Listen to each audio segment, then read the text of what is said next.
Deus sempre falou comigo, eu nunca prestei atenção. Vou falar para vocês o significado do sonho. A padaria cheia de gente. Uma padaria com muita gente comprando geralmente simboliza movimento, provisão e trabalho. Pode representar esperança de que algo dê certo e tenha clientes. Desejo de prosperidade ou crescimento. Um projeto que você gostaria de ver funcionando. A mulher que não quis mortandela, essa parte pode representar pessoas que mudam de ideia ou não valorizam algo. Às vezes, sonho mostra aquela sensação de preparei algo e a pessoa desistiu. Nem todo mundo vai aceitar o que oferecemos.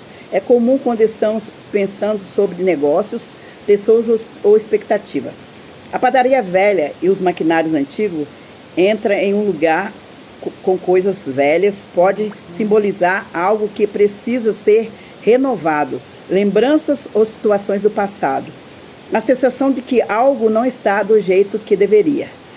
Então, parando aqui nesse pedaço aqui, gente, era assim, eu estava com vazio dentro de mim quando eu fui para lá.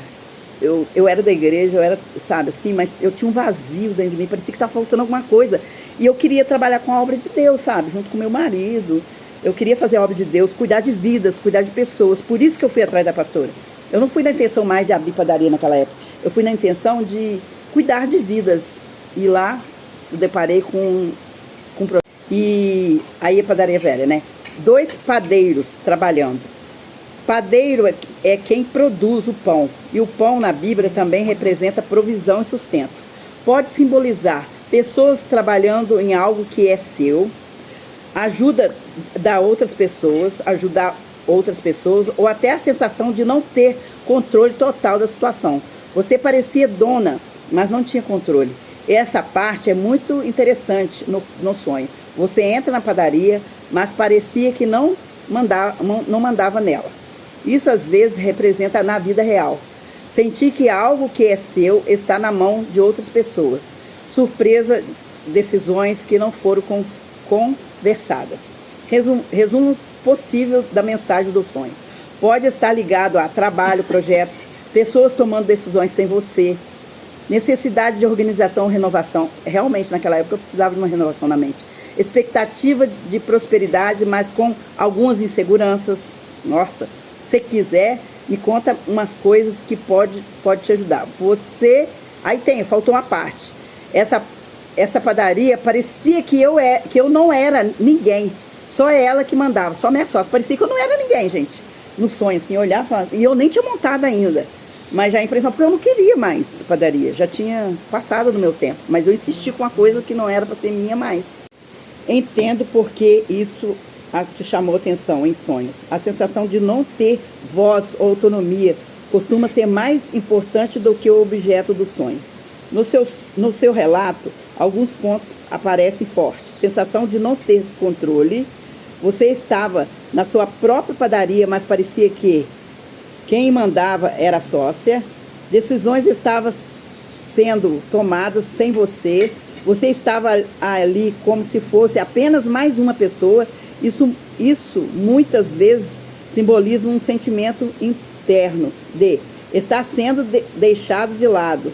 Medo de perder o espaço e a autoridade. Preocupação de que alguém decida coisas sem te incluir. O maquinário velho, coisas velhas no sonho, pode representar algo que não está funcionando bem. Um modelo antigo que precisa mudar, uma sensação desorganizada, pessoas trabalhando sem você saber, quando aparece trabalhando ou decisões que você não sabia, isso pode refletir surpresas. Realmente, gente, era assim, ela estava tramando tudo, você entendeu? Ela tramou tudo. Ela me levou para lá porque eu queria trabalhar na obra de Deus. Mas a trama dela é levar a padaria, porque eu lembro que eu deixei a padaria na mão da minha irmã, aí que eu fui a primeira vez lá no encontro com Deus, ela falou assim, não, você não pode deixar lá, você tem que trazer os maquinários para cá. A gente vai colocar os maquinários para trabalhar na obra de Deus. Então você traz maquinário para cá. Mas era engraçado que quando acabava o culto, todo mundo ia lá para baixo do porão para comer nas minhas custas, tá? Sendo que era para a obra de Deus, então beleza, todo mundo comendo nas minhas custas, até aí eu tava, beleza. Quando a gente chegou a montar a padaria, que o meu marido reformou o estabelecimento, que a gente montou, aí o GG pegou e meteu o pé e falou assim que ele viu que ela era mais esperta do que ele, né? Que ele era meu sócio na padaria de cá. Aí ele pegou e me deixou na mão. Não só ele me deixou na mão, como um padeiro que eu tinha antes, em 2016, eu tinha ido com um padeiro pra montar. Com o padeiro eu tinha ido pra montar. Porque a minha vida, minha vida sentimental com meu marido não tava mais legal, não tava bem, você entendeu? Eu queria uma DR com ele, mas ele não conversava comigo. Ele falou que a vida dele tava boa. E pra mim tava ruim, e eu queria que o meu marido mudasse. Eu queria que ele fosse pra igreja comigo. Só que nunca que ele quis ir pra igreja comigo. E eu fiz isso tudo na intenção de levar ele para um encontro com Deus, que nem ele foi. Mas no encontro com Deus, que o meu marido foi, depois que a gente estava lá, né, em 2018, a gente foi no encontro com Deus, aí depois a gente veio buscar as coisas. Nesse encontro com Deus, não, a gente levou as coisas junto. Nesse encontro com Deus que meu marido foi, meu marido não encontrou Deus não, minha filha. Não encontrou Deus não. Aí eu fui com o GG para lá. O GG foi, né, porque eu consegui convencer ele aí. Você vê como que a pastora ela é ardilosa, sabe? Ela conseguiu. Que eu falava com ela assim, eu não vou, se o GG não for, eu não vou. Só sei que é de Deus de eu ir pra lá, se o meu marido for junto.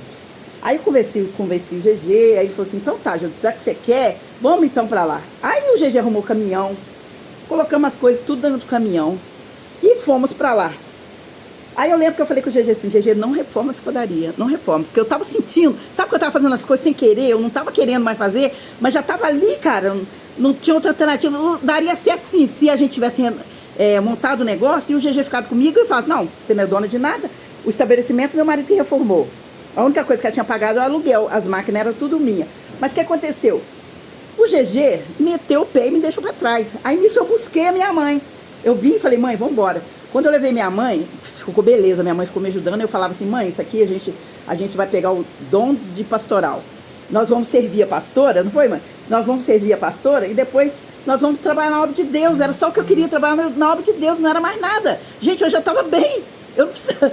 Aí, minha filha, aí a minha mãe falava assim, nossa, minha filha, que você está levantando de madrugada todo dia, diferente, para tratar de família dos outros. Lá você tinha sua vida sozinha.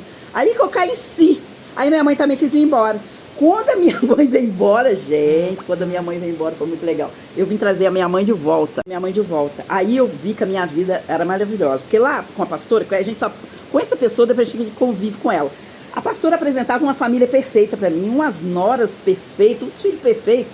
E quando eu fui conviver com eles, eles viviam em guerra, em briga, em discussões. E a minha vida era boa. A minha vida estava boa, mas eu era ingrata, eu não agradecia a vida que eu tinha, porque eu estava vazia dentro de mim. Tinha família boa, marido bom, filhos bons, noras boas, mas cara, minha mãe do meu lado, e a pastora sempre falava assim, a sua família que não sei o que, a sua família fica tudo nas suas costas, que não sei o que, e sabe, mas não adiantava nada. Aí, lá em compensação a minha família não estava nas minhas costas, mas os outros irmãos estavam tudo nas minhas costas. Qual que era melhor, a minha família tá nas minhas costas ou os irmãos estão nas minhas costas? Claro que era a minha família. Aí o que aconteceu? Aí a minha mãe falou assim, vou voltar. Quando eu trouxe minha mãe, que eu voltei, eu chorei tanto. E liguei pra tia Deni pegou e falou assim, não, minha filha, Deus vai te honrar, você vai ver, você vai vencer. E aí, minha filha, já não dava mais. Gente, eu cheguei a comprar galão de gasolina.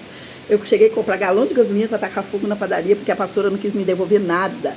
Cara, e eu fiquei no papel de vítima, falando por que eu fiz aquilo, minha vida tava boa. Aí que eu vi que a minha vida era boa. Aí eu tinha tomado.